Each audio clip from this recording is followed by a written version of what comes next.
ভারতের পুশিন বন্ধ করতে কনসুলার ডায়ালগের কথা ভাবা হচ্ছে বলে জানালেন পররাষ্ট্র উপদেষ্টা। বিকেলে নিজ মন্ত্রণালয়ে সাংবাদিকদের সঙ্গে আলাপকালে একথা জানান পররাষ্ট্র উপদেষ্টা তৌহিদ হোসেন।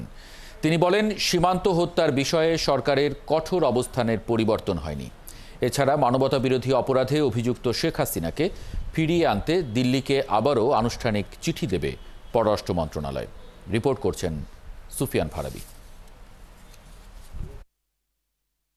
ভারত থেকে বাংলাদেশে জোরপূর্বক পুশিনের ঘটনা বাড়ছে, আর সীমান্ত হত্যা আবারও আগের চেহারায় ফিরেছে। জুনের শুরুতেও কুলাউড়া সীমান্তে বিএসএফের গুলিতে তরুণ প্রদীপ নামক এক যুবকের মৃত্যু হয়। এসব প্রসঙ্গ নিয়ে সাংবাদিকদের মুখোমুখি হন পররাষ্ট্র উপদেষ্টা তৌহিদ হোসেন।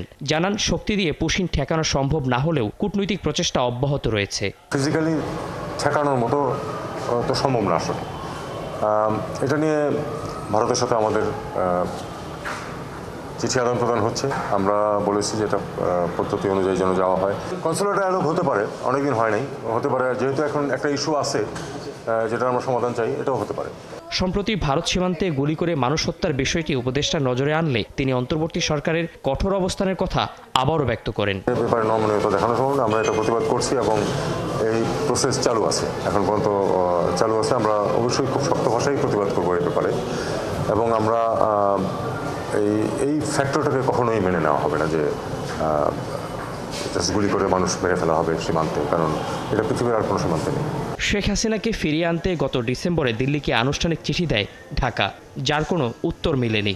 উপদেষ্টা জানান, চিঠি দিয়ে দিল্লিকে বিষয়টি আবারও মনে করিয়ে দেয়া হবে। শেখ হাসিনার ব্যাপারে আমরা যেটুকু জানিয়েছি সেটা কোনো রিঅ্যাকশন নাই আমাদের কাছে এখন পর্যন্ত। আমরা আজকে অথবা আগামীকাল আরেকটা চিঠিও আমরা দেবো।